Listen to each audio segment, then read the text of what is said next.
Ladies and gentlemen, thank you very much for joining us this edition of Leak Project. I am your host, Rex Bear, and tonight's guest is Dr. Richard Allen Miller. Doc ran turned Navy SEALs into Supersoldiers, and he has instructions for you.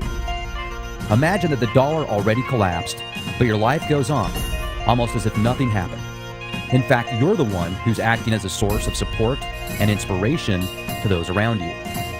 Is that actually even possible?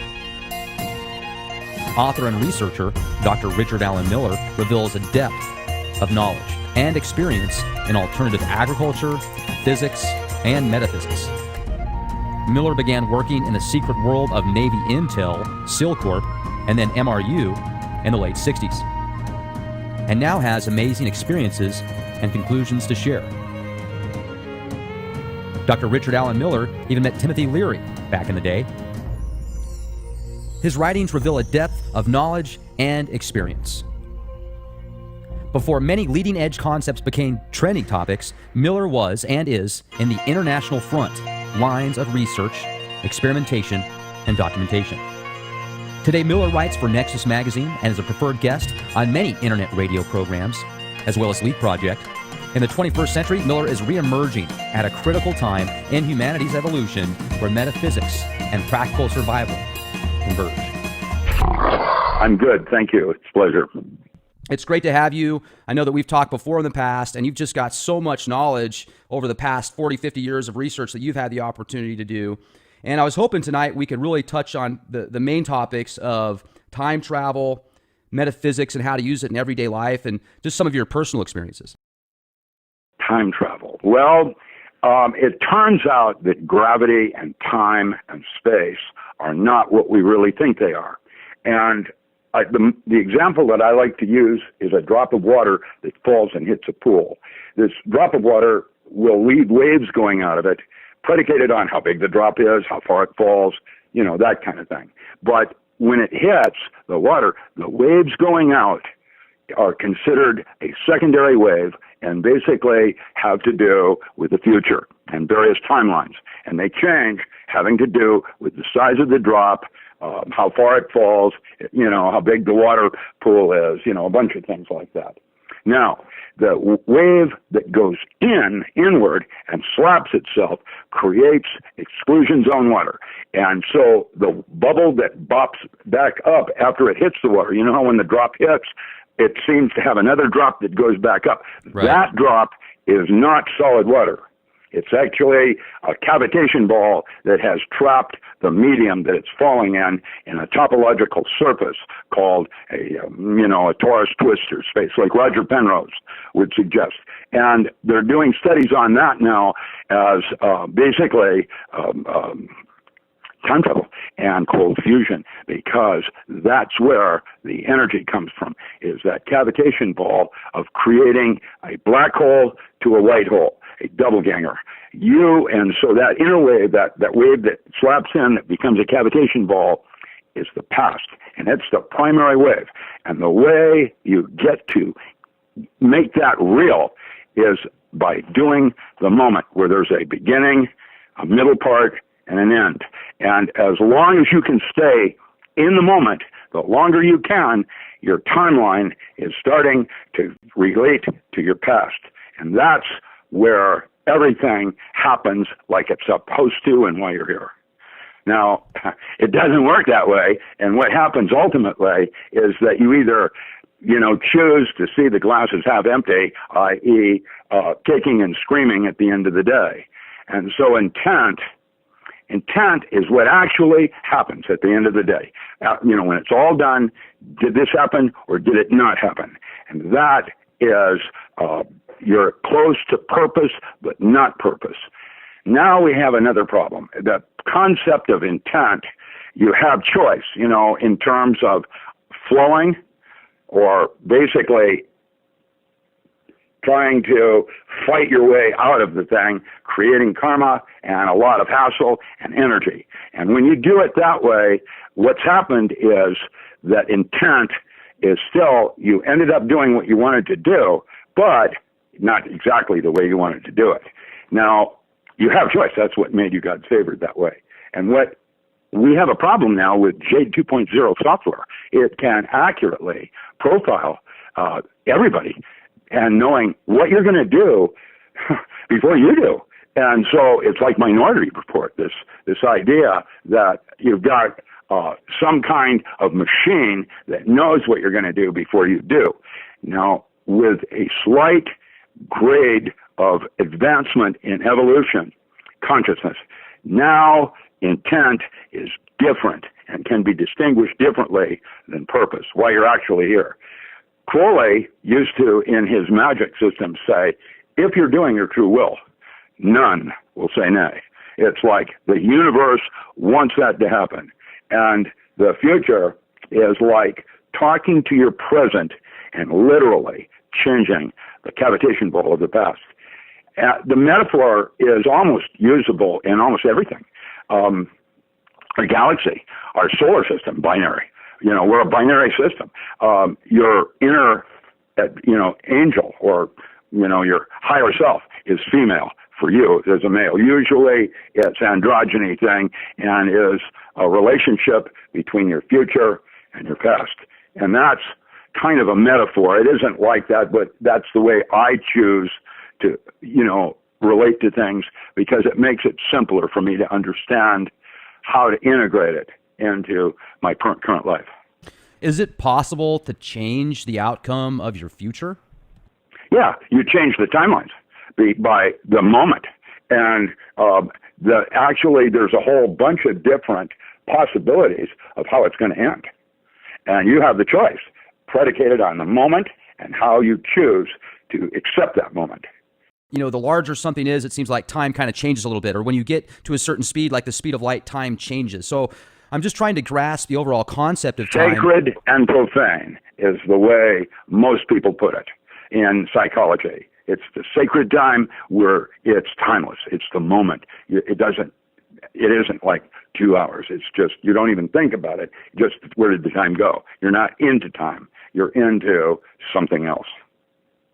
There's a lot of possibilities that have actually been released recently on certain websites and information out there that shows possibility of time travelers. Like there's this Charles Chaplin film from the early 1900s in black and white where somebody's walking around in the background and you can see it looks like they're on a phone or some type of communications device. It's very strange. Have you seen that video? I saw that Charlie Chaplin thing. Wasn't that weird?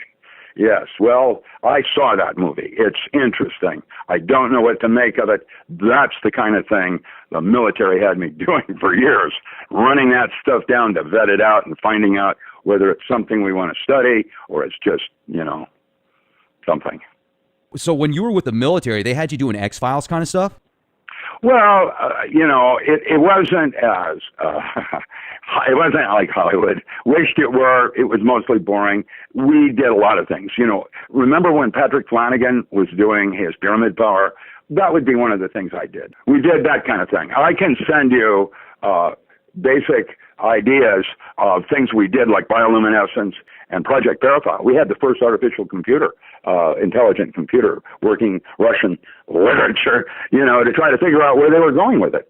They would have all these different publications from Czechoslovakia, other things like that, and then the research would stop. Why is that? And that would always be because something was important. They made a discovery, and they were going to stop publishing. By the way, it was Czechoslovakia that was really doing incredible work. It was not Russia. Russia was basically at that time kind of superstitious, sort of. Okay. Like Kalugin and trying to move things with her hands across the table, and she had a magnet on her knee. Get a grip. Well, that's how that worked. Mostly things were not real. Uri Geller was real, but because I caught him cheating, it just threw out all the baby with the bathwater, which was really a shame. Andrea Piharis was one of my teachers, and a lot of the stuff that we were checking out was hokey pokey. However, I remember Keith Milton Reinhardt and the Aquarian Foundation, and I remember Jack Schwartz of Aletheia. Jack Schwartz could stick a needle through his arm and stop the bleeding with his mind. And if you don't think the military want to know how that works, that was why we set up the Manager Foundation. So that's where you basically look for abilities that people would have that could help the Department of Defense and military-industrial complex. We did studies everywhere, China Lake, Argonne, Livermore, Boeing Scientific Research Laboratory, Battelle. I mean, we had projects going on everywhere. So, Stanford Research Institute, that kind of thing. The 70s were different than the 80s. The 70s was about blue sky. We had no idea what we were going to discover, and it didn't matter. It was, for the advancement of man. In the 80s, it all changed, and there was no longer any interest in research that didn't have application. It was like we already had enough knowledge for man or something. I don't know how that worked. Just became even more compartmentalized, and the corporatocracy took over even more. Yeah. Now, another thing, too, that I'm thinking about is I've talked to whistleblowers in the past, like Douglas Dietrich, that claims there was so much dark magic as far as what the occult realms go in certain applications when they went to war in Iraq and black ops, proxy wars type stuff. Did you notice a lot of that in the military, or was it more just any type of mind over matter abilities, not necessarily pushing lighter or darker applications? So for the last 250 years, for sure, all major bureaucracies, Republican Party, all of them, have an occult element in it for the high-end scholars, reserved for ultra-elite. And so when I came out of graduate school, it was like going to college. I was rushed by all these different lodges.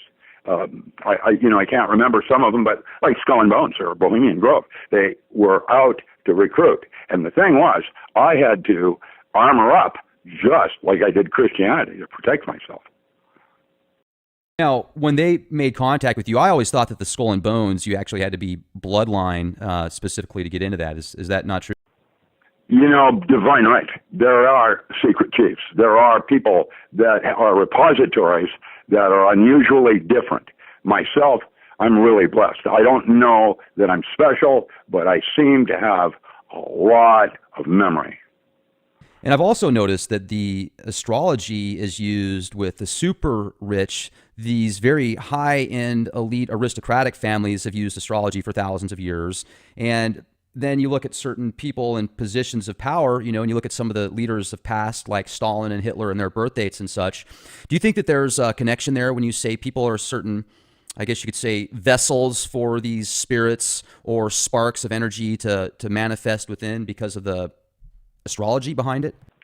Well, so astrology was always used like mathematics for the physics, and magic is an advanced form of physics with a mystery school. Usually that's a correct way to look at magic. You don't really know how it works, but you can use that system, like a woman driving an automobile. She doesn't think about how a internal engine combustion works. She just knows that if she puts the key in, certain things will happen, and she has expectations. Now, the Czechs had cosmobiology, and let me tell you, it was not astrology like into astronomy. It was more like biorhythms into something else.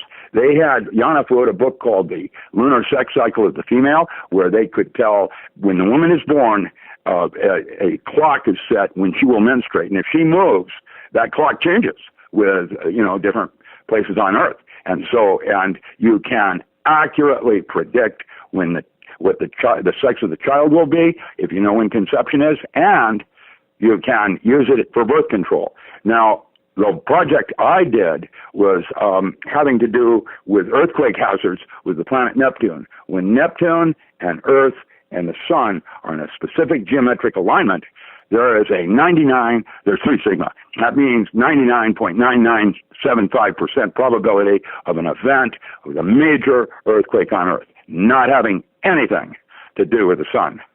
Now, how does that work? Like the storm on Jupiter and how it affects, attitude or something. I don't know. But cosmobiology, we're working with rhythms of synchronicity with events and how they would relate to the Earth, like astrology.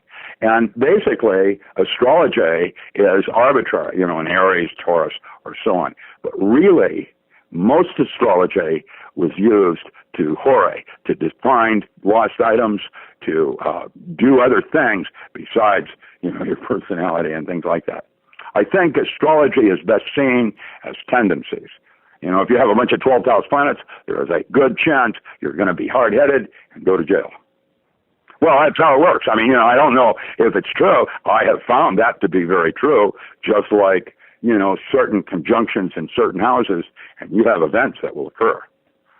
Now, and that makes me wonder, when you look at time, space, events that occur, sometimes people say fate is, in essence, a reality. Some people think that you just create your own fate, and there is no fate, basically. So, maybe it's somewhere in the middle. Maybe we're supposed to do certain things, and we can kind of stray away a little bit, but as long as certain events take place. And you brought up at the beginning Aleister Crowley and how he wrote a lot about do what thou wilt, and what he meant by that was do what your will is, in essence, that you can follow a path. And he talks about how everybody's like a star, and if a star is on path, everything will be fine, but if it gets off path somehow, then it can hit another star or a planet or whatever. Certain issues take place when it's not in alignment. So it's very interesting that you brought that up.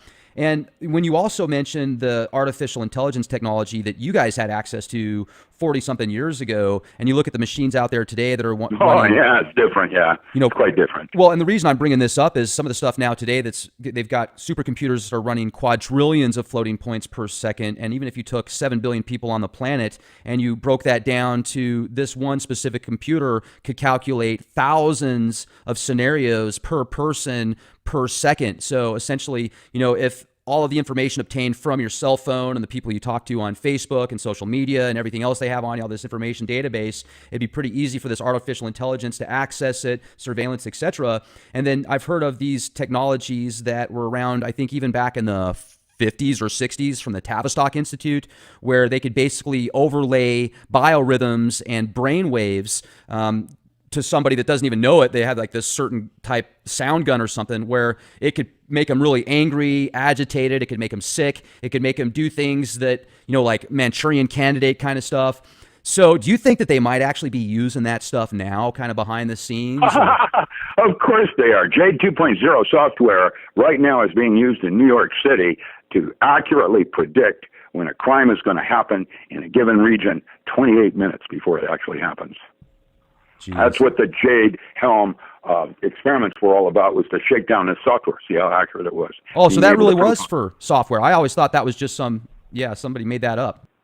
No, and not only that, ONS algebra, all these different forms of algorithms now that are available, mostly Clifford and other forms, are used as logic systems like Nornand logic. I remember when it went from Andor and Not to Nornand, where it was an abbreviation, where you called it object-oriented, and you could take 15 files that might be, 20 megs and compress it down into 3 megs or less, and 2 files. Object-oriented, having to do with different similarities and similar differences. There you are, John Bohm. Now, the time travel stuff that we were talking about a moment ago, I also think of John Teeter. You've heard of him, right? No, maybe. I'm not sure. Okay, John Teeter, he started this huge following about how he supposedly came back in time and he used some type of IBM computer that's not even that advanced. And he wrote about a lot of stuff that was happening in his lifetime that's in the future from now. And some of the stuff was just a few years ago also. And there's a lot of things that did take place. And I'm sure a lot of our listeners here on the Leak Project have heard of John Teeter, and you'll probably send me some emails in regards to this, and I hope you do, because he made a lot of predictions that were pretty spot on, and then a few that you could kind of say, well, that's vague, I'm not really sure. And then you've heard the theory of additional timelines and stuff like that, and different dimensions in the omniverse, so a lot of possibilities. But have you found some technical data and stuff that you can use for, maybe the possibility of making a time machine? Well, a time machine is Ezekiel's vision. It's a throne chariot of God. It is a face-center cubic hexagonal closed-pack structure that you envision in your mind's eye, the diamond body. When you envision in your mind's eye specific geometry, sacred geometries, it sets up resonance and things happen. And I'm going to say that the structure in water is so remarkable, it's like 6 zeros more efficient than our gallium arsenide and some of the current things that we use for solid-state physics in the so-called forbidden zone. The exclusion zone is so more accurate that you can probably include all timelines just in the structure in your body. That's 6 zeros, 1 million times more efficient. So could you get into a little bit more detail with that for the layman out there or somebody that's really new to that subject? Because that sounds fascinating. Well, you mean exclusion zone water? Jerry Pollack. Jerry Pollack has written a book called The Fourth Phase of Water. Jerry is professor emeritus at the University of Washington School of Medicine, Department of Anesthesiology, and was my lead in 1970. When Boeing laid me off with 30,000 other scientists, Jerry hired me, and I went to work in anesthesiology. I didn't work for Jerry. I was under him, but Jerry has done some incredible work in what exclusion zone water is. What exclusion zone water is hydrogen peroxide with a third hydrogen molecule that's brought up, in forms of bond. It's called water, even though it's not really a water. It's called exclusion zone water. And that is what you find in the leading edge of a wave. That's why it moves a little faster. It's different. And it is, what happens is when water touches anything, it has memory, and it knows what it's touching. All things it touches are different. And because water is so efficient, if it's tellurium, that water surface tension will run right up the wall and over the edge. If it's phosphate, it won't hardly do anything. It'll just sit there and, be flat water, if you will. And so all the different things that happen when that is what led to Rustum Roy's work at Penn State on homeopathy, where you put a single drop of something in water and it changes the entire system of water. Now, because of the layering of going around it, we use baking soda when we were SEALs to change the pH and bring it back into true, because having really good pH in your water is very important in terms of digestion and what happens in your stomach. And so having the right kinds of water is as essential as all those bacteria. Yeah, and that's another thing that I think about. You look at the different forms of water that are coming out there now. You've got reverse osmosis, there's different filtration systems. Now there's the new alkaline water where it's supposed to have, I think, 7.2, somewhere around there, the alkaline. Well.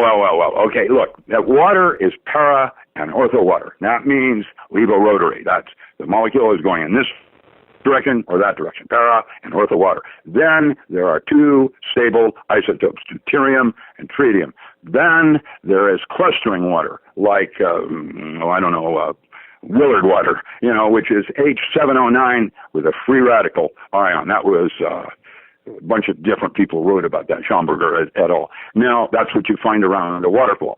That is extremely healthy water. So there's all these different options of water. Then you start getting into exclusion zone water, and then the layering of the way it sets up the structure. And so just pH is just one part of the whole soup of what water is and what it is not. The alkaline water itself, though, I mean, you've seen those machines, right, or heard about it? Yeah. The alkaline water is essential because actually your best water for digestion is 8.4. That's very slightly acidic, alkaline. And you can do that, water coming out of the ground is 7.0. If it's in plastic and been hit by sunlight, there's a good chance it'll be 6.8 or slightly acidic, just slightly.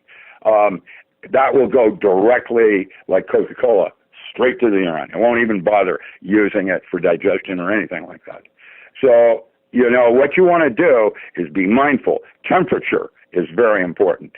You want to, when you're in a restaurant, I would strongly recommend that you not have any ice, that you have room temperature water with possibly an electrolyte in it, like a lemon, that will allow the electrolytes in your body to fire differently.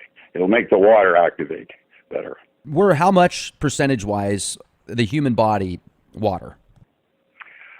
70% of your body is water. It is in 99% of the body. It's in everything, even though it's only 70%.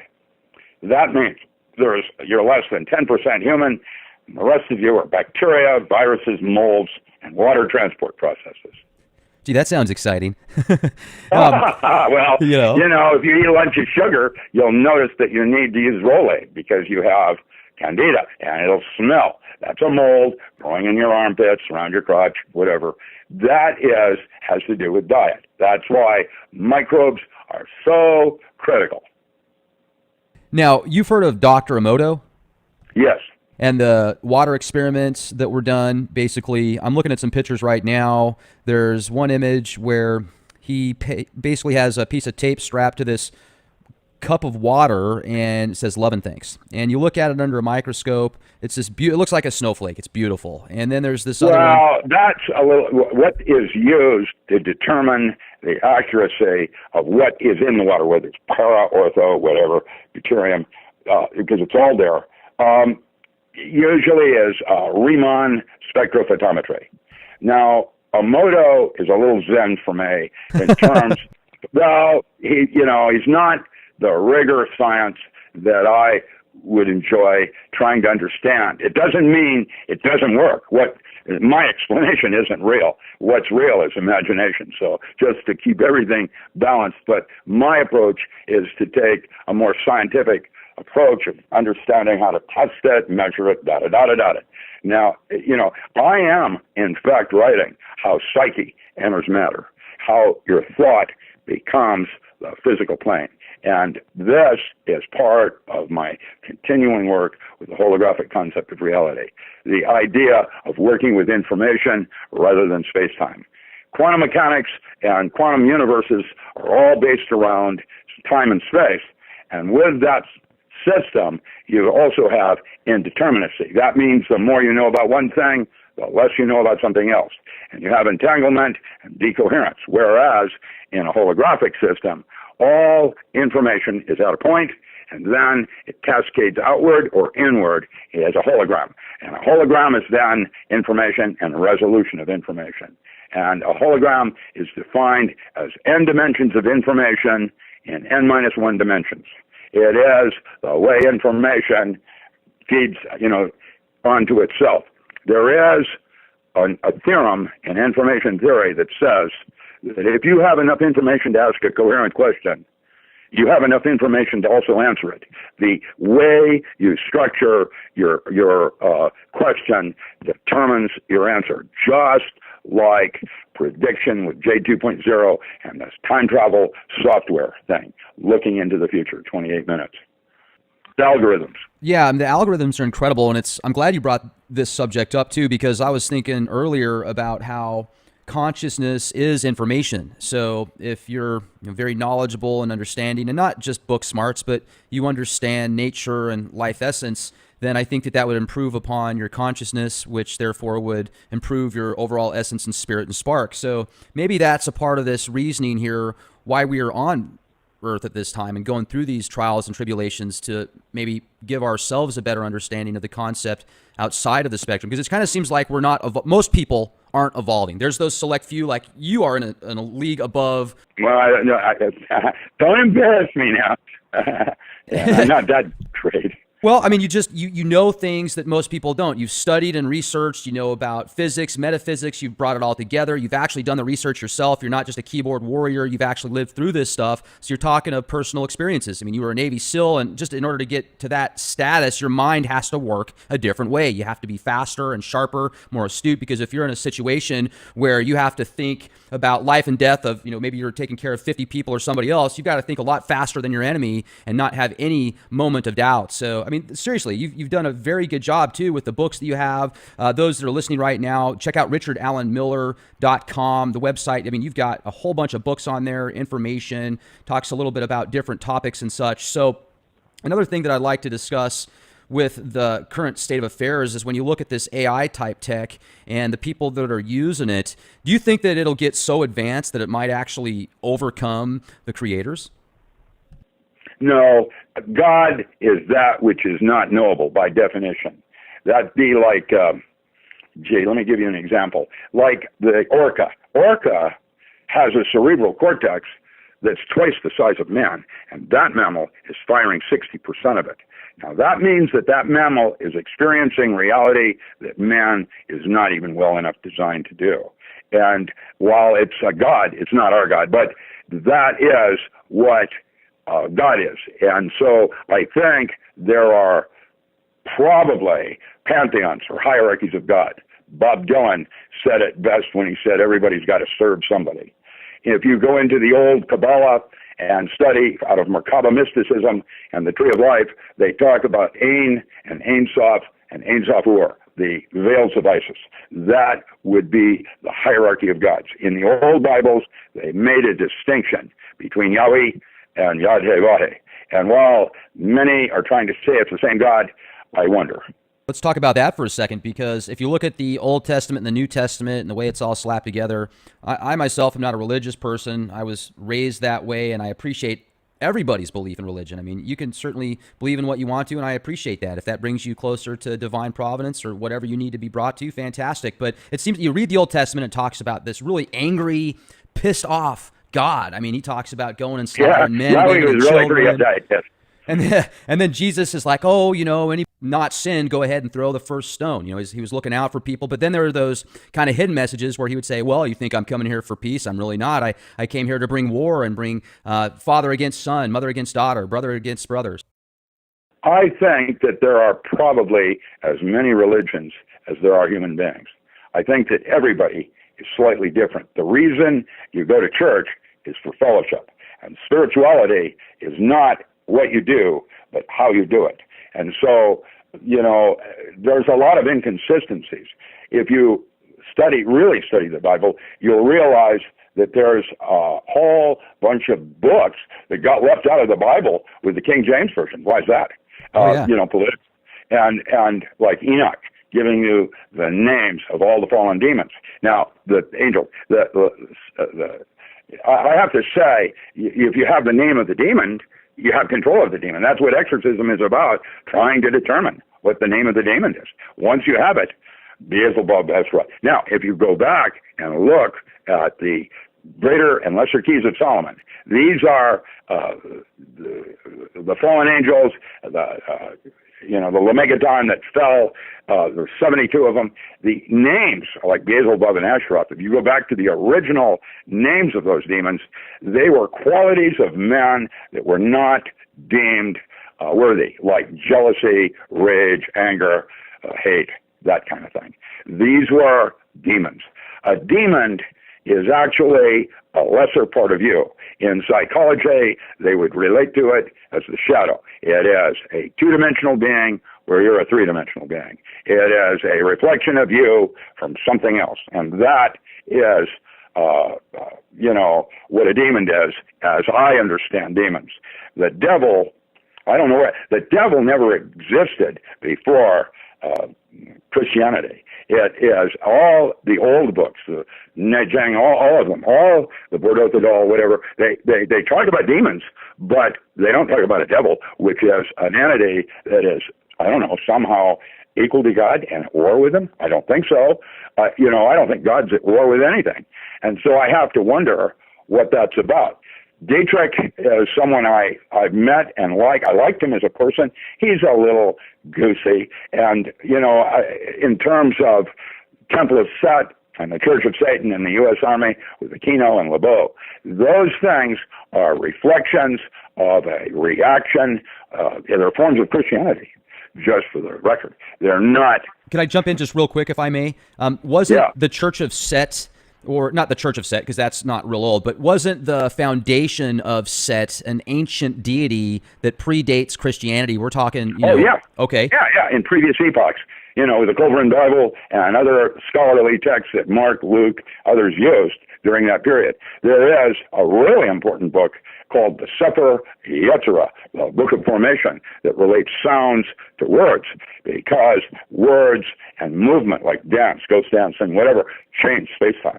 And we don't have that technology, but we do know of its existence because you can watch Gabriel Roth, or going back to Kate Bush, or even to Kenneth Anger, and how they use dance as a form, like whirling dervish, a form of changing space-time. Like sound, chanting in a certain intonation, like the Word of God. And if you did it just right, things happened. Gabriel. And I don't know how that works. I have been very interested in that area and have been studying that as part of my eclectic backgrounds in these various areas.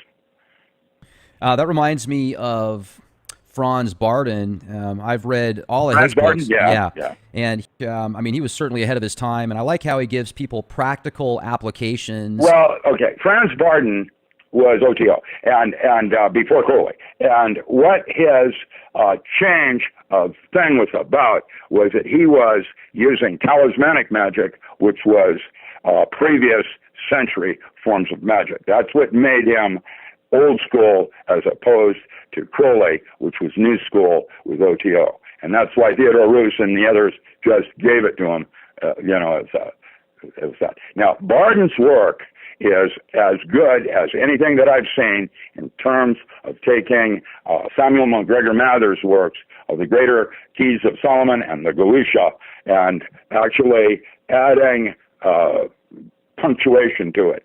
The demons, each name has a sigil based on, magic squares where you use numerology and drawing out a geometry that is your name on that magic square. And actually, you will find that 68 of the 72 demons' names relate to Babylonian star maps. There it is. That was a course I did at Georgetown for a bunch of Jesuits. I didn't get them all, but I got 68 of the 72.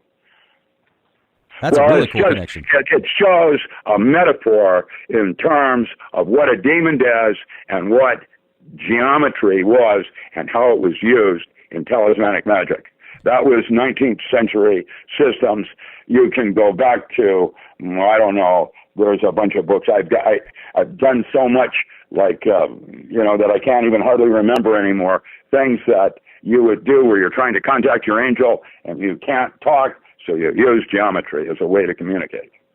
That reminds me of the book Merlin the Mage or something like that, or Abramelin the Mage, Sacred Magic of Abramelin the Mage. Yes, that is correct. Is that it's part of that. A good form to actually get to your guardian angel? I know it takes like 3 months. Well, it's one way. It's an older way. The whole thing has to do with set and setting, as Crowley and then Leary would suggest.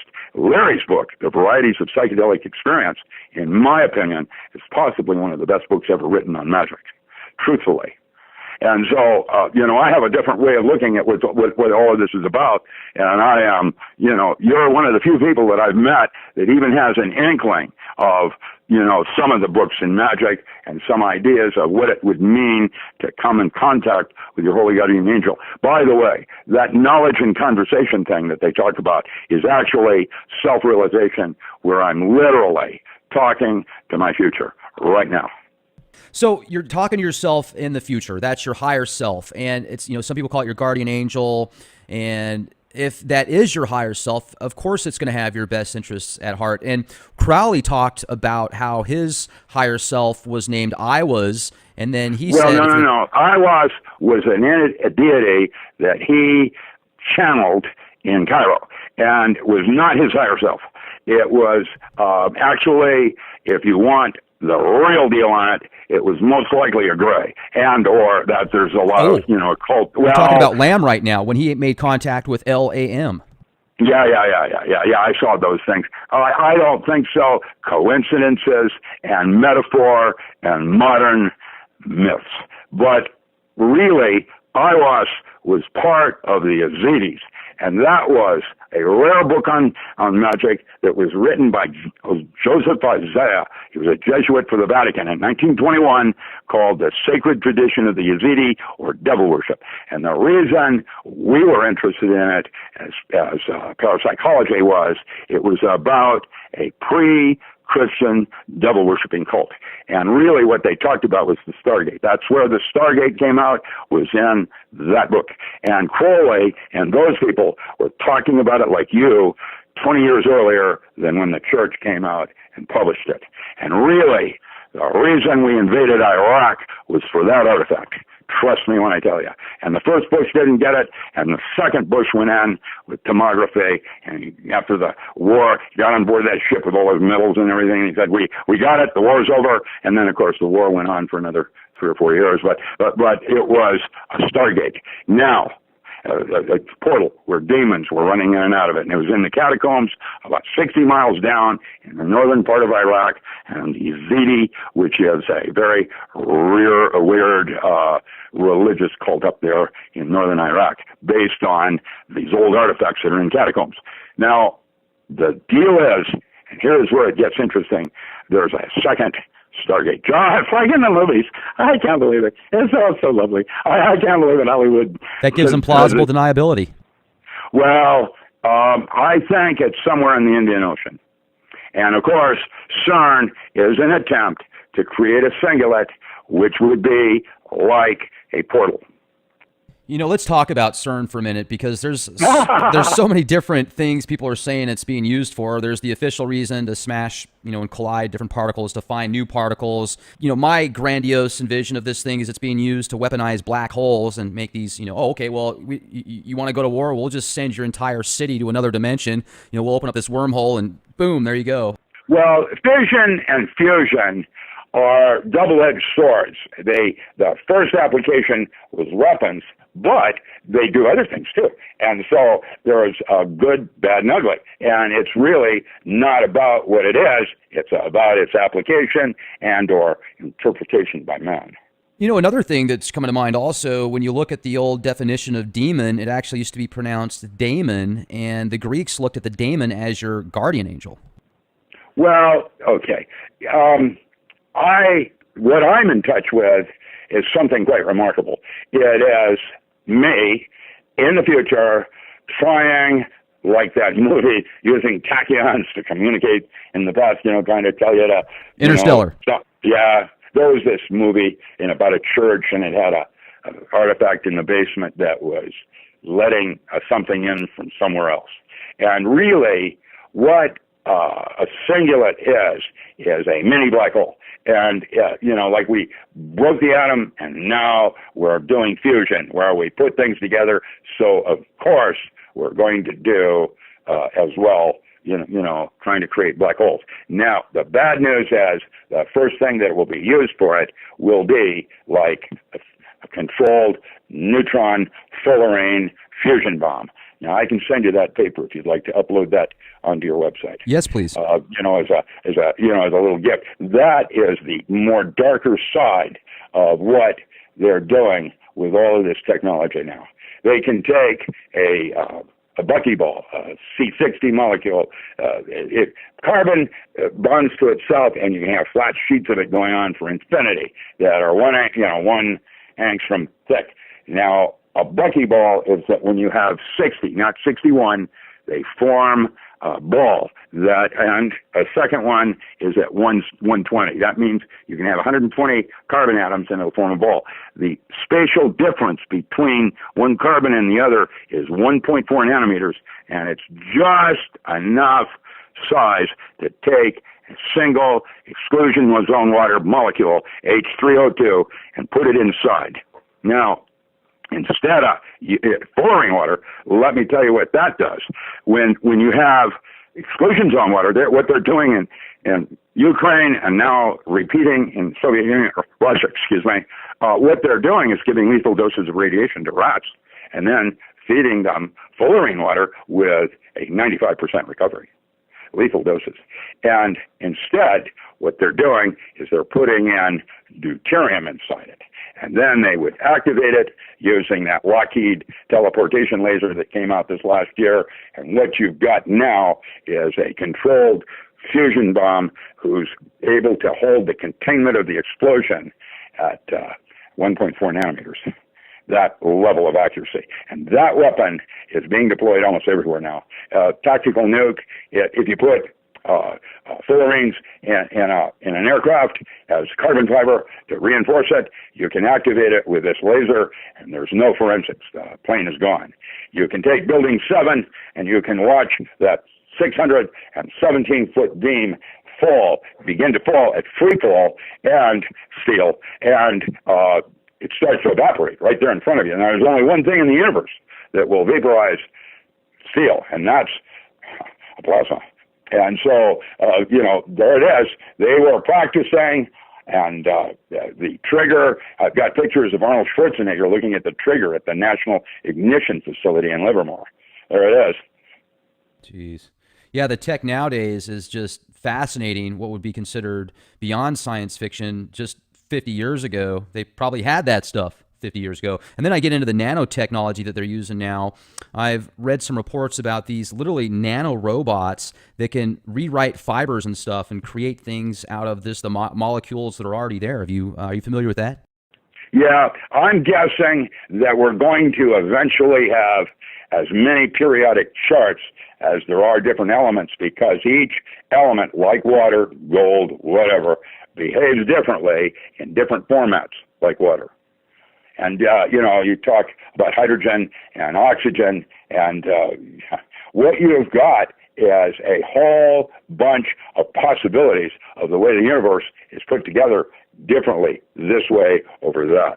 And it has a type of, I think there's going to be more than one periodic chart.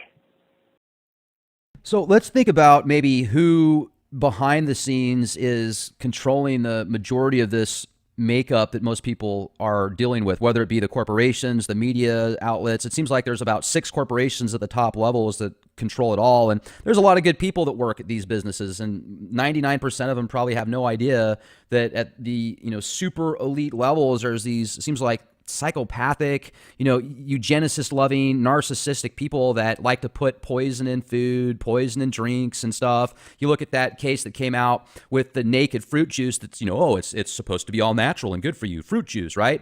Well, then they find out there's this fiber, insoluble synthetic fiber in it, which is basically like a couple compounds away from butane. And then, okay, we're sorry, we'll take it out. You heard about that, I'm sure. And it just, why do they do that stuff? It's all stuff? about money. That's the whole weird part. It's the thing is that now there's a movement where the ultra elite are getting rid of the elite, and that's a cleaning house. That's those papers that got released with everybody's bank accounts going on. That's the ultra elite cleaning house, and so that there's only going to be a couple of people left over. Their whole agenda is that it's going to all end like an epoch, and that when we crawl out of a cave, they want to have the defining factor of how it turns out next and how it runs. However, the problem is, right now, we have other situations going on where, like Fukushima and all the different nuclear radiation plants that are leaking, there won't be a seventh epoch if we're not careful. That's why we need to get rid of cold fusion. I mean, not cold fusion, nuclear energy. Oh, what? You don't think we should have 55 nuclear reactors next to the Madrid fault line? No, we shouldn't have that. That's Matt Stein's thing called 400 Chernobyls. We have a serious problem right now at Indian Point, next to New York City, and Miami is now leaking into the Atlantic. And, of course, Hanford has been leaking into the Columbia River for the last 10 years. It's really bad. It's worse than anybody is aware of, and nobody is really addressing it. And basically what needs to happen is the switch needs to be turned off, because at some point the grid is going to go down, and that's going to be a nightmare. There's some really intelligent people out there. Obviously, whoever came up with the idea to create energy with nuclear fusion, I mean, it's, to come up with that idea is great, but then as far as the common sense goes, it's retarded. I mean, just the fact that one of those reactors alone can cause damage for millions of years, and you've got 400 of them out there. The Fukushima disaster, you've got those 6 nuclear reactors that went into meltdown. That's just one location. Chernobyl was just terrible. And then, like you talked about, Indian Point. Now, also, one thing I find fascinating is I spoke with Cliff High from the WebBots.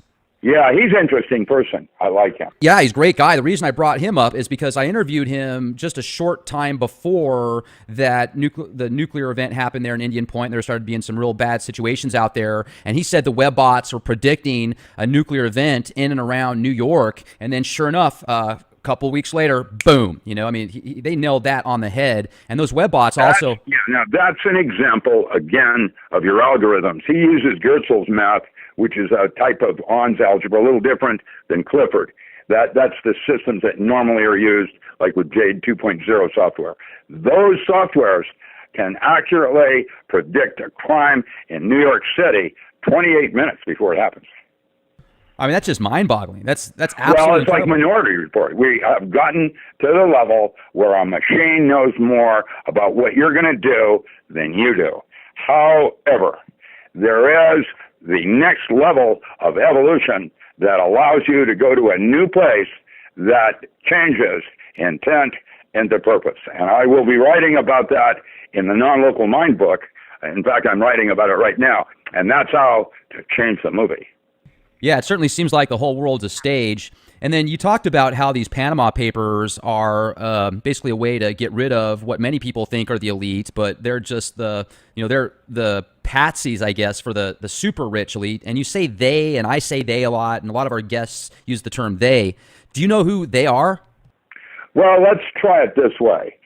If you look just at pharmaceutical houses, and you have a whole list of all the different pharmaceutical houses, there's, Monsanto's at the top. You have 40th down is Johnson & Johnson Wax. And, they make Band-Aids and shit like that. And their revenue right now is 4 times the state of Oregon per year. And so that is what our problem is that there are corporations now that are bigger than countries. That's why the United Nations wants to put it all under one world order. And I don't think so. I don't think I want to do that. But I don't see any way out of it. It's just don't assimilate. And that's another thing too, is you think about the way that the media plays out these certain events at specific dates, very numerological, and for those that study the occult, and there's so many different forms of the occult. Well, occult means hidden. It means that it's not for everybody. That was why it was for the ultra elite of Europe for centuries. All your poets, Shakespeare, William Butler Yeats, the usual suspects, they were all part of magical lodges studying esoteric sciences. And just so you know where thelema came from, it's a Greek word that came originally as one of the 4 basic words for love. There was eros, philo, agape, and telema, the love of will. And that's why Crowley said, do what thou wilt shall be the whole of the law. Love is the law, love under will. That means you're loving to other people unless it takes you from your true will. That is, and if you are doing your true will, and it seems as if you're at odds with others around you that are counter, that's God's will. If you're doing your true will, the universe wants that to happen. That's what I have observed. Yeah, and that's kind of what I picked up from those terms that he used. Sometimes people will say, oh, do what that will. That means you can just go do whatever you want. There's no consequences. I look at it as the exact opposite. No, not do what you want, do what you will. There's a difference.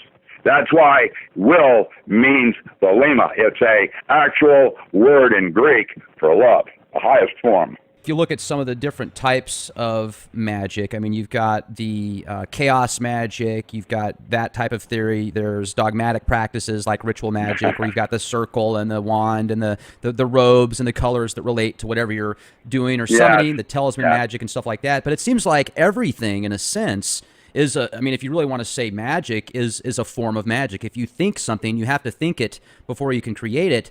Well, okay, so, in anthropology, they make a distinction on different forms of, aborigines. An aborigine doesn't have high tech, and yet is at perfect balance with their universe. And it's like a woman that would drive an automobile. She doesn't go through the rigor of understanding how a combustion engine works. She knows that if she puts the key in a slot here and turns it there, that certain expectations are to follow. And that is called magical thinking. And it's like advanced physics with a mystery school. You don't need to necessarily know how it works to be able to use it. Right. And also, you write a lot about different types of ESP, meditation, etc. If you could walk our listeners through a few applications that you would feel could give them a cornerstone to, being able to do some of these things that, maybe sixth sense type ability. Well, okay. So the first protocol that made a SEAL a super soldier, we didn't call him that back then, but gave him the edge, was extrasensory perception, thinking with the gut. It's like ESP is knowledge that you already have, but you don't know how you got it. It didn't come through one of your five senses. Somehow it came actually from the enteric nervous system of neurotransmitters in your gut, which is what turns on the brain.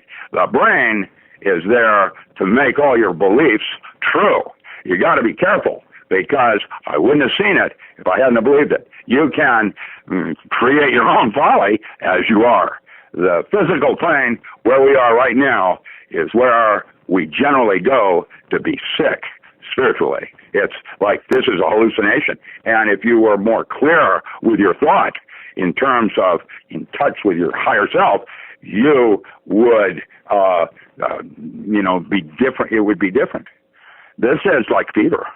Is a metaphor, as a metaphor. Sure. And, I need to define a metaphor here. Let me do this. It was Gregory Bateson that said, what is your metaphor but to serve your paradox?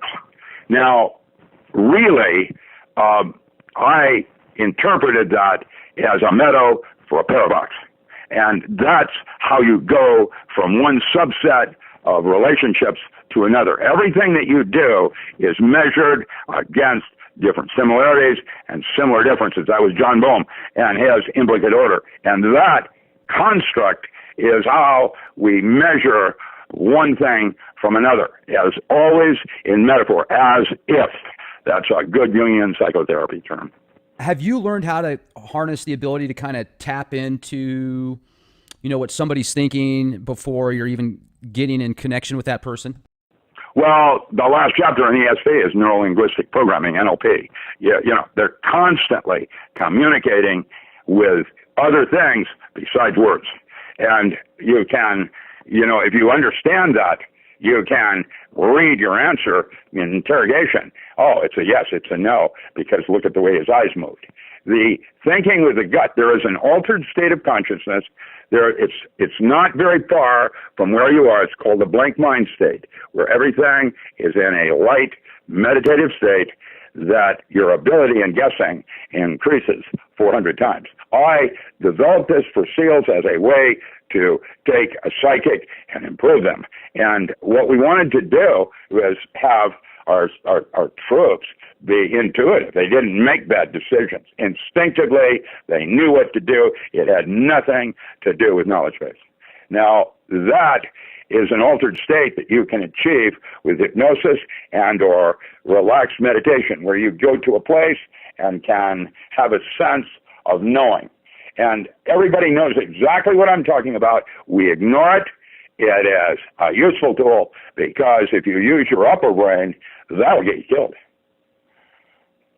If you use your upper brain, you're doing a scenario. There's two things that can happen. You're either going to not get shot or you're going to get shot. And Merlin put it really succinctly to Arthur in a book by T.H. White when he said, anything not specifically forbidden is mandatory. If it's possible, you can count on it. Have you ever had an out-of-body experience? Yes, astral projection. It's different than remote viewing. Yes. Monroe wrote a very good book on that when he was at Berkeley called Journeys Out of the Body. Carrington and others had written about it previous. There are a whole series of different writers through the years. They, at one time, tried to confirm or not a old Greek concept that at the moment of death, there's a body weight change, about 6 grams. And that's like ba and the ka. Interesting. I don't know if that's valid. Carrington and others tried to prove it, where they were having somebody and we were weighing them, and then they would weigh them right after death to see if there was a weight change. Interestingly, there was. That did not confirm it, however. And I'm looking here on your website right now, richardallenmiller.com, and if you go to the library section there's 11 different books. You've got ESP, Introduction Through Forms of Self-Hypnosis, and then Native Plants of Commercial Importance, Power Tools for the 21st Century, the Magical and Ritual Use of Aphrodisiacs. Yeah, those are older books. I was a very naughty boy in the early years, writing books on psychedelic mushrooms. Now I write about pharmaceutical. Do you think that there's a lot of spiritual healing that can take place if you have a specific trip on hallucinogens like mushrooms? Well, that's the story by shamans that go to, Brazil, wherever, and do it. The problem I'm having with Daime Church and the current ayahuasca movement is that there are two churches at war with each other, on who's got the right formula. How spiritual can that be? Now, beyond that, it's like when we did acid 40 years earlier. Tell us about your most amazing experience that you can remember. My first one with Timothy Leary. Oh, yeah. Let's hear about this. This is awesome. The first one is always, what that is a kickstart to the brain's own production of a similar chemistry. Lysergic acid diethylamide is a toxin, and the body freaks out when you take it. And what happens next is it goes into overdrive, producing its own look-alike lysergic acid amide. And the lysergic acid diethylamide is broken down into salts and into the urine within 20 minutes of ingestion. And then the 20 hours of psychedelic experience is your reaction of your own body's brain chemistry. It's slightly different. That one is the one that connects dots when you say, aha. Crowley wrote about it as aha. Now, that neurotransmitter is kind of a goosey because it turns out connecting dots is arbitrary. Did you, when you had that trip with Timothy Leary, where were you guys at? What were you doing? I mean, that's cool. Well, they Harvard was trying to do a study on what would happen if they gave LSD to a genius. And they did a big study on a bunch of different people from around the United States. I think Jack Sarfati's name was one that I heard of out of New York, mine. Leary came over and talked to my mom, and then went to Washington State University and talked to my professor, Professor Riggins, who was my lead professor. None of us knew anything about it. And of course, Mom, it's okay, because at that time, nobody knew anything about psychedelics, and it was still legal, 64. And Leary took me up to Deception Pass as my guide. And I remember I was just a mess. And I was, I was looking 2,000 feet down at Hurricane Ridge at Puget Sound, boiling back colors. And Leary leaned over and he said, "Wouldn't it be neat to jump?" What happened next was I discovered Aldous Huxley and the Doors of Perception. I didn't want to go there. I didn't want to hear this. I became so fascinated with how convoluted those doors were that probably is one of the things that influenced me in continuing all of my work in altered states of consciousness. What are some other things that you've done on altered state of consciousness, or types of substances that you've used that have taken you into a dimension or place that you don't think you could have reached without it? All of the places that you do with drugs have similar neurotransmitter lookalikes. Opiates are called ecophthalines and endorphins. And they're different than opiates. They're different than lactinum that you find in lettuce and other kinds of plants. They all are different. There's what I did is I chose Leary's neurologic circuit as a way to organize my information like Crowley did with his Liber books.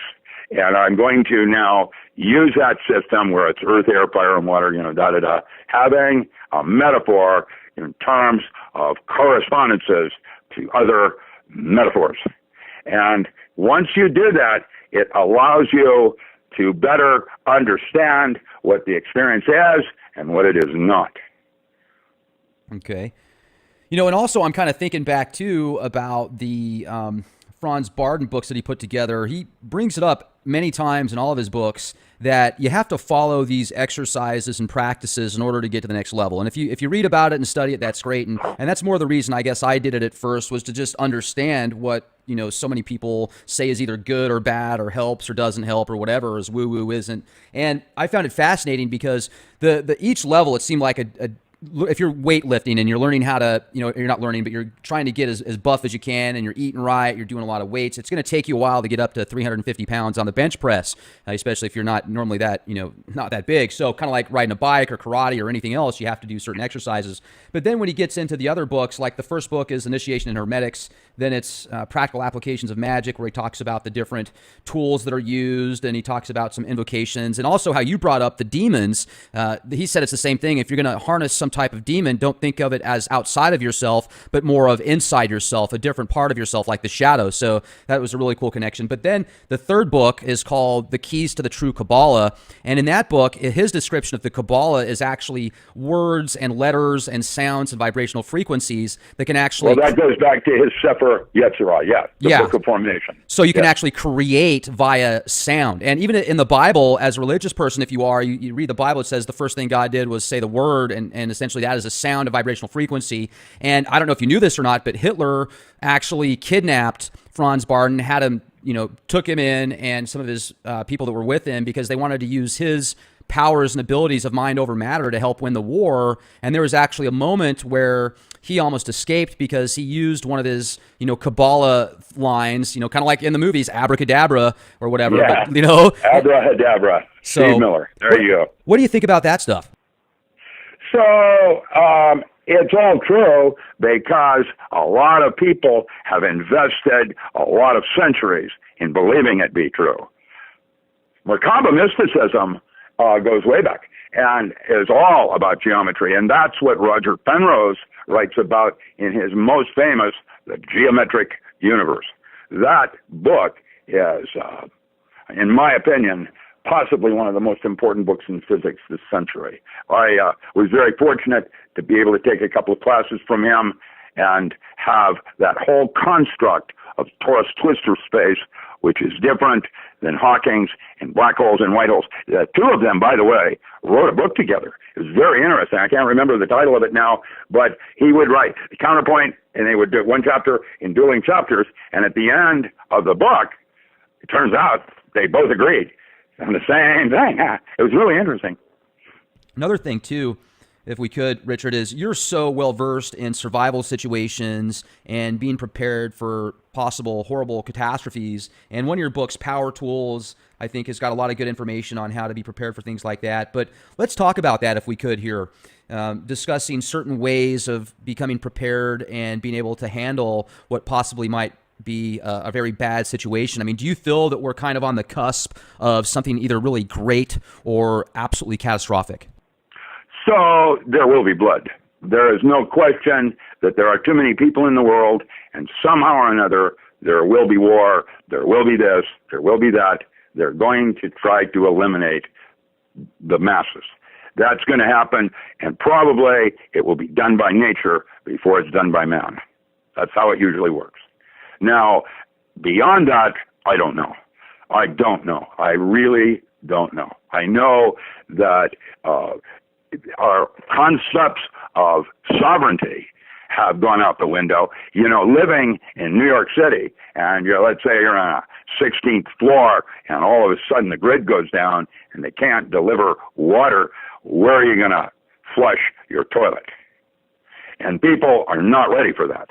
And it'll be real weird how they react. That is what a zombie is. In fact, the workbook 2 is Can You Live Off the Grid for 30 Days? It is basics of food, water, heat, and entertainment, all of it. These are, and you go back. You got 10 minutes to go into your house and get everything that you can carry, like they did in Nepal, or, when you have, refugees, and Katrina. And, I don't think anybody's ready for this. I'm not. I know that I'm not. And I'm going to say that today, everybody listening to this radio show should have 3 days of water on hand right now in your household for everyone in your household, including animals, and a replacement or backup plan on replacing it the first day. Because the grid is going to go down. I don't know when, I don't know how, whether it's going to be an EMP strike or the sun or Nibiru, whatever. I don't know. What I do know is that none of us are ready for this, and our whole romance with electric current And the way we do business is just not, how do you get your water out of the ground, even if you have a well? You should have a sling, a side pump, where you can hand pump it out. You'd probably be the most popular person in the neighborhood if you had that. Yeah, I remember I talked to John Michael Greer a while ago. Oh, yeah, Greer, yeah. Really cool guy. And he says, you know, if STHF ever happens, instead of just being completely stocked up with everything, which is a good idea, but an even better idea is to be really good at something. So that's murder. There is on Netflix a 3-hour thing called Remote Survival. And it turns out that the people that fail are because of attitude, not knowledge base. It will be your head space. That's why I do Urban Survival Skills with Matt Stein, where I teach ESP, because it will be your instinct that saves you, not your knowledge base.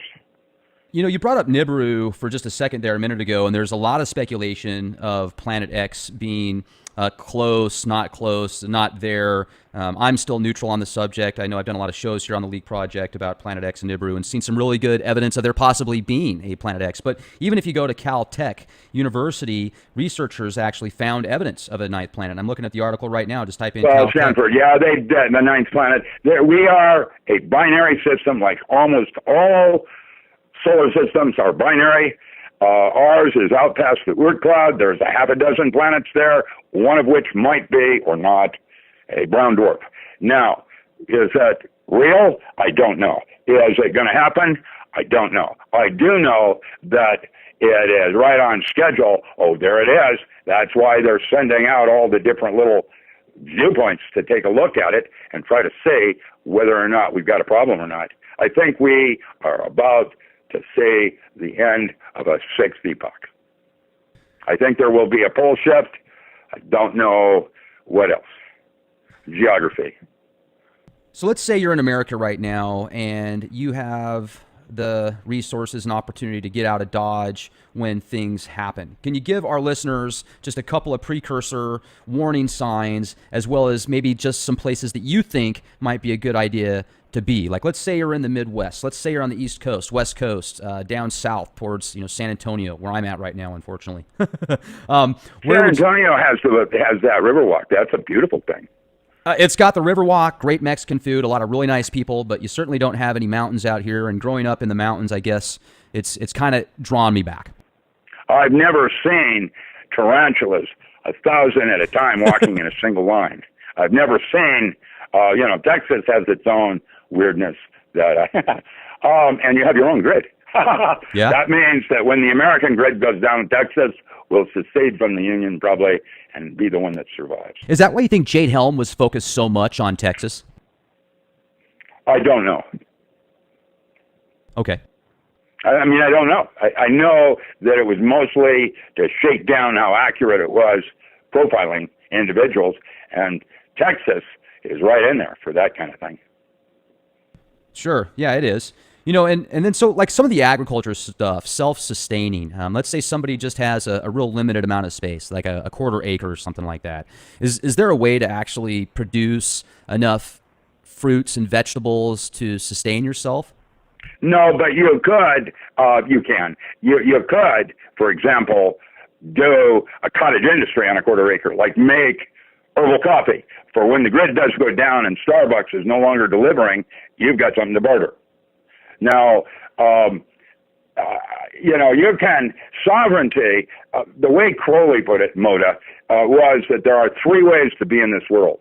There was the vulgar, the adept, and the exempt. And the vulgar got audited, the adept got money back from the government, and the exempt had a 501c3. They didn't pay taxes. When I was in high school, I was exempt. I was a nerd, but I was also an athlete, which means I had access to things that I didn't want to do, like beach parties and that kind of thing, because I was an athlete.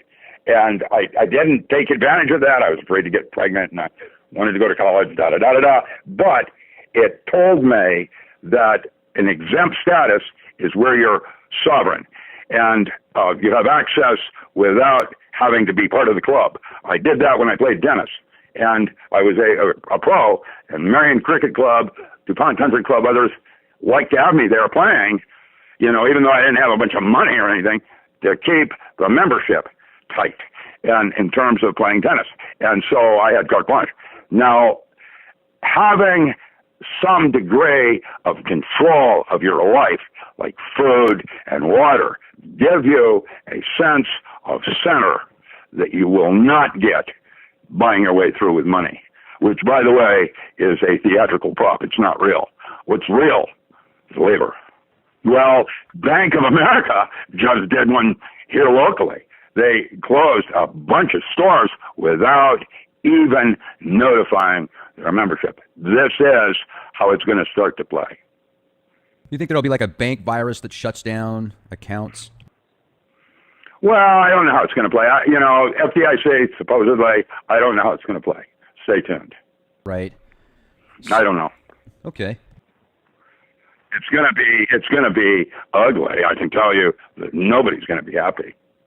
Well, I mean, surely, if you look at people, they've got videos out where there's Black Friday and you've got mobs of thugs beating up grandma for a TV because it's high definition and it's $150. That is the most embarrassing thing I've ever seen, was that woman being handcuffed, and she still wouldn't let go of the thing. She $7 part from China.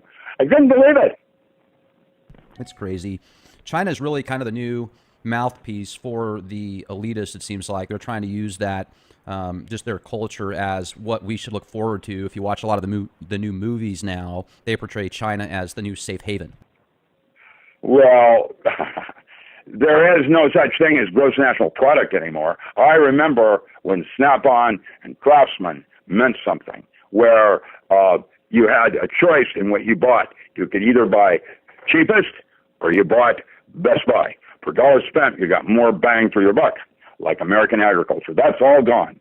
Today, mostly there are 7 basic raw material suppliers, and the rest of it is branding with, maybe 30 different people making it for Walmart, Kirkland, whatever. I remember 20 years ago, I was growing feverfew for Kirkland, and they would take my bales of hay, feverfew, ship it to China to tablet and capsulate it, put it in Kirkland for Costco.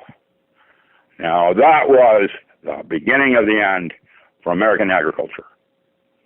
I think that there's going to be a need for at least 30,000 new farms this next year. Who's going to do them? And who's going to teach them? People how to farm. To be a farmer, it's kind of like being a physicist. You have to be, skilled in half a dozen things, like welding, animal husbandry, tractor maintenance, whatever. I was talking about this before with one of our guests about how so many people get gung-ho on survivalism. They get prepared with a bunch of food, MREs, ammo, generators, oil, antibiotics and stuff, but they're not really prepared mentally or with the abilities. That is the bottom line, preparing yourself, emotionally. That if you watch this remote survival, they have these dudes, they're sitting in a nice little tent, the radio, talking to the person that I would drop in the middle of the Olympic rainforest with nothing. And then you have to find water, you have to find a way to clean the water, you have to find food, and you've got 3 days to go from here to extraction point. And the 2 people that fail, because their attitude was wrong. It was not that they didn't have the food or water available. Right.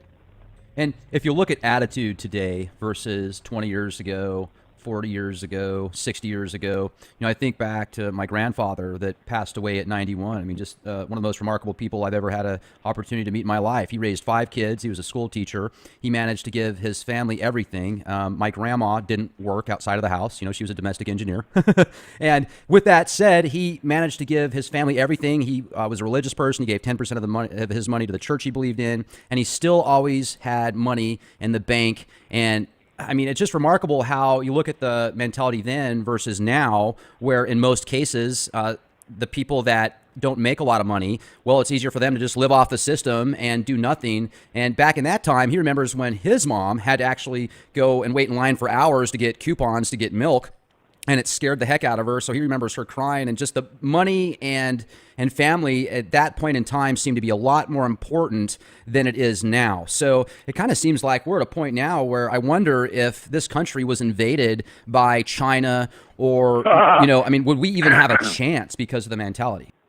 Well, right now, China owns 50% of Grants Pass, Oregon. And that means BLM is giving away our natural resources as part of the national debt. It gets worse. Canada let them in when Hong Kong closed down. That's why they are the port of entry now, port for spice trade, not Hamburg. And now China runs all the utilities in Canada. And that is what Bundy Ranch was about. That was what Burns, Oregon was about. That is what it's about, is China is taking over the natural resources. It's really a shame. How did the Paiute put it? About getting their land back, stand in line. Yeah, I mean, you look at what happened with Rome.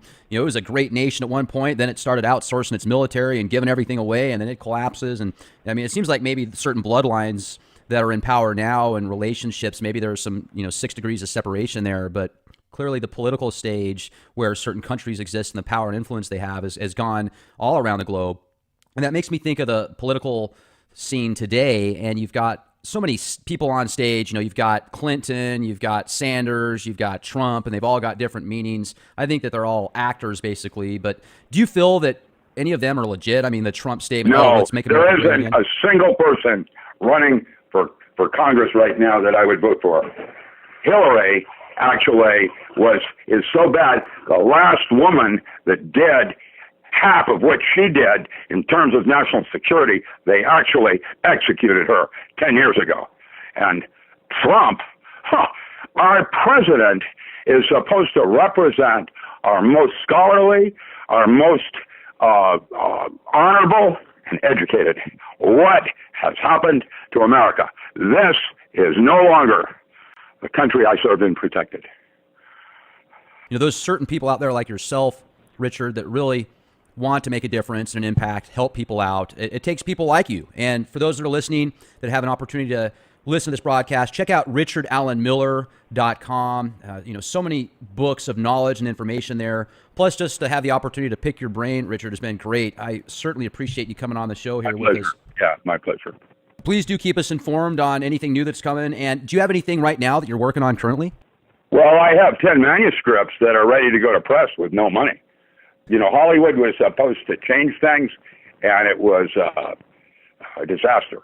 And it was interesting. There was no promotion, and while it was a good thing to happen for the city of Hollywood, it was a bad thing because nobody showed up. Yeah, that's terrible about and what happened there. Right now, I don't know if you've noticed the RADCON 4-level alerts and other things that are happening right now across the country. You can go to the NETC.com, the Nuclear Emergency Tracking Center, NETC.com, and get a moment-by-moment update of radiation levels and the high spots going on around the country. And it is really bad because Fukushima is now starting to fall everywhere. Yeah, and don't fly, folks. If you get up in an airplane, I've got proof of this. I've got a radiation detector built into my watch, and it's usually hovering around 0.07, 0.08 microsieverts in some parts of the world. Some places are twice that high, triple that high, and that's really low. But if you get in an airplane, it's going to go up to about 4.2, which is 60 times higher than here around. Lorraine Murray has actually put out some publication to say that the radiation level in the stratosphere from Fukushima is now fatiguing the aircraft. And you can tell by just looking at the tires on the road and how they are now having effect from the radiation. The aircraft coming in from Asia into LAX is now removed and done clean privately because DEQ is all over it. It's like being in a microwave oven. Literally, it's that bad. And while I will fly. It's just be aware that you're like going through the Van Allen belt. It's not going to be very safe. Yeah, man, it's a lot of stuff we're going through right now. Certainly great times we live in. Hopefully people that listen to this will be the change they want to see. And thanks for everything, Richard. I certainly appreciate you coming on the show with us here at the Leak Project. My pleasure.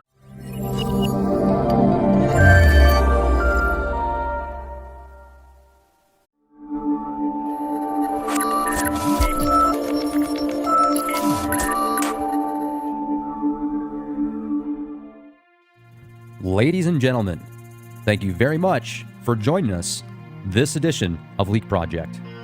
I am your host, Rex Bear, and tonight's guest is Dr. Richard Allen Miller. Doc Ram turned Navy SEALs into Supersoldiers, and he has instructions for you. Imagine that the dollar already collapsed, but your life goes on, almost as if nothing happened. In fact, you're the one who's acting as a source of support and inspiration to those around you. Is that actually even possible? Author and researcher Dr. Richard Allen Miller reveals a depth of knowledge and experience in alternative agriculture, physics, and metaphysics. Miller began working in the secret world of Navy Intel, SEAL Corp, and then MRU in the late 60s, and now has amazing experiences and conclusions to share. Dr. Richard Allen Miller even met Timothy Leary back in the day. His writings reveal a depth of knowledge and experience. Before many leading-edge concepts became trendy topics, Miller was and is in the international front lines of research, experimentation, and documentation. Today, Miller writes for Nexus Magazine and is a preferred guest on many internet radio programs, as well as Leak Project. In the 21st century, Miller is re-emerging at a critical time in humanity's evolution where metaphysics and practical survival converge. I'm good, thank you. It's a pleasure. It's great to have you. I know that we've talked before in the past, and you've just got so much knowledge over the past 40, 50 years of research that you've had the opportunity to do. And I was hoping tonight we could really touch on the main topics of time travel, metaphysics, and how to use it in everyday life, and just some of your personal experiences. Time travel. Well, it turns out that gravity and time and space are not what we really think they are. And the example that I like to use is a drop of water that falls and hits a pool. This drop of water will leave waves going out of it, predicated on how big the drop is, how far it falls, that kind of thing. But when it hits the water, the waves going out are considered a secondary wave and basically have to do with the future and various timelines. And they change having to do with the size of the drop, how far it falls, how big the water pool is, a bunch of things like that. Now, the wave that goes inward and slaps itself creates exclusion zone water. And so the bubble that bops back up after it hits the water, how when the drop hits, it seems to have another drop that goes back up. Right. That drop is not solid water. It's actually a cavitation ball that has trapped the medium that it's falling in a topological surface called a torus twistor space, like Roger Penrose would suggest. And they're doing studies on that now as basically time travel and cold fusion, because that's where the energy comes from, is that cavitation ball of creating a black hole to a white hole, a double ganger. And so that inner wave, that wave that slaps in that becomes a cavitation ball, is the past, and it's the primary wave. And the way you get to make that real is by doing the moment where there's a beginning, a middle part, and an end. And as long as you can stay in the moment, the longer you can, your timeline is starting to relate to your past. And that's where everything happens like it's supposed to and why you're here. Now, it doesn't work that way. And what happens ultimately is that you either, choose to see the glass as half empty, i.e., kicking and screaming at the end of the day. And so intent is what actually happens at the end of the day. When it's all done, did this happen or did it not happen? And that is, you're close to purpose, but not purpose. Now we have another problem. The concept of intent, you have choice, in terms of flowing or basically trying to fight your way out of the thing, creating karma and a lot of hassle and energy. And when you do it that way, what's happened is that intent is still, you ended up doing what you wanted to do, but not exactly the way you wanted to do it. Now, You have choice. That's what made you God's favorite that way. And what we have a problem now with Jade 2.0 software. It can accurately profile everybody and knowing what you're going to do before you do. And so it's like Minority Report, this idea that you've got some kind of machine that knows what you're going to do before you do. Now, with a slight grade of advancement in evolution, consciousness, now intent is different and can be distinguished differently than purpose, why you're actually here. Crowley used to, in his magic system, say, if you're doing your true will, none will say nay. It's like the universe wants that to happen. And the future is like talking to your present and literally changing the cavitation bowl of the past. The metaphor is almost usable in almost everything. Our galaxy, our solar system, binary. We're a binary system. Your inner, angel or, your higher self is female. For you, as a male. Usually it's androgyny thing and is a relationship between your future and your past. And that's kind of a metaphor. It isn't like that, but that's the way I choose to, relate to things because it makes it simpler for me to understand how to integrate it into my current life. Is it possible to change the outcome of your future? Yeah, you change the timelines by the moment. And actually, there's a whole bunch of different possibilities of how it's going to end.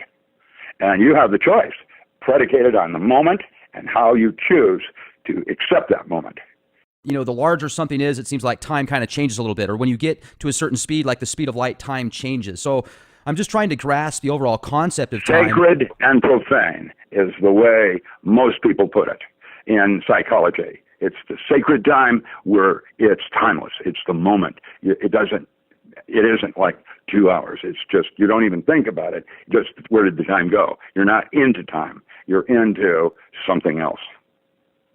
There's a lot of possibilities that have actually been released recently on certain websites and information out there that shows possibility of time travelers. Like there's this Charles Chaplin film from the early 1900s in black and white where somebody's walking around in the background and you can see it looks like they're on a phone or some type of communications device. It's very strange. Have you seen that video? I saw that Charlie Chaplin thing. Wasn't that weird? Yes. Well, I saw that movie. It's interesting. I don't know what to make of it. That's the kind of thing the military had me doing for years, running that stuff down to vet it out and finding out whether it's something we want to study or it's just, something. So when you were with the military, they had you doing X-Files kind of stuff? Well, it wasn't as, it wasn't like Hollywood. Wished it were. It was mostly boring. We did a lot of things. Remember when Patrick Flanagan was doing his Pyramid Power? That would be one of the things I did. We did that kind of thing. I can send you basic ideas of things we did like bioluminescence and Project Verify. We had the first artificial computer, intelligent computer, working Russian literature, to try to figure out where they were going with it. They would have all these different publications from Czechoslovakia, other things like that, and then the research would stop. Why is that? And that would always be because something was important. They made a discovery, and they were going to stop publishing. By the way, it was Czechoslovakia that was really doing incredible work. It was not Russia. Russia was basically at that time kind of superstitious, sort of. Okay. Like Kalugin and trying to move things with her hands across the table, and she had a magnet on her knee. Get a grip. Well, that's how that worked. Mostly things were not real. Uri Geller was real, but because I caught him cheating, it just threw out all the baby with the bathwater, which was really a shame. Andrea Puharich was one of my teachers, and a lot of the stuff that we were checking out was hokey pokey. However, I remember Keith Milton Reinhardt and the Aquarian Foundation, and I remember Jack Schwartz of Aletheia. Jack Schwartz could stick a needle through his arm and stop the bleeding with his mind. And if you don't think the military want to know how that works, that was why we set up the Manager Foundation. So that's where you basically look for abilities that people would have that could help the Department of Defense and military industrial complex. We did studies everywhere, China Lake, Argonne, Livermore, Boeing Scientific Research Laboratory, Battelle. I mean, we had projects going on everywhere. So, Stanford Research Institute, that kind of thing. The 70s were different than the 80s. The 70s was about blue sky. We had no idea what we were going to discover, and it didn't matter. It was, for the advancement of man. In the 80s, it had all changed, and there was no longer any interest in research that didn't have application. It was like we already had enough knowledge for man or something. I don't know how that worked. Just became even more compartmentalized, and the corporatocracy took over even more. Yeah. Now, another thing, too, that I'm thinking about is I've talked to whistleblowers in the past, like Douglas Dietrich, that claims there was so much dark magic as far as what the occult realms go in certain applications when they went to war in Iraq and black ops, proxy wars type stuff. Did you notice a lot of that in the military, or was it more just any type of mind over matter abilities, not necessarily pushing lighter or darker applications? So for the last 250 years, for sure, all major bureaucracies, Republican Party, all of them, have an occult element in it for the high-end scholars, reserved for ultra-elite. And so when I came out of graduate school, it was like going to college. I was rushed by all these different lodges. I can't remember some of them, but like Skull and Bones or Bohemian Grove, they were out to recruit. And the thing was, I had to armor up just like I did Christianity to protect myself. Now, when they made contact with you, I always thought that the Skull and Bones, you actually had to be bloodline specifically to get into that. Is that not true? Divine right. There are secret chiefs. There are people that are repositories that are unusually different. Myself, I'm really blessed. I don't know that I'm special, but I seem to have a lot of memory. And I've also noticed that the astrology is used with the super rich. These very high-end, elite, aristocratic families have used astrology for thousands of years.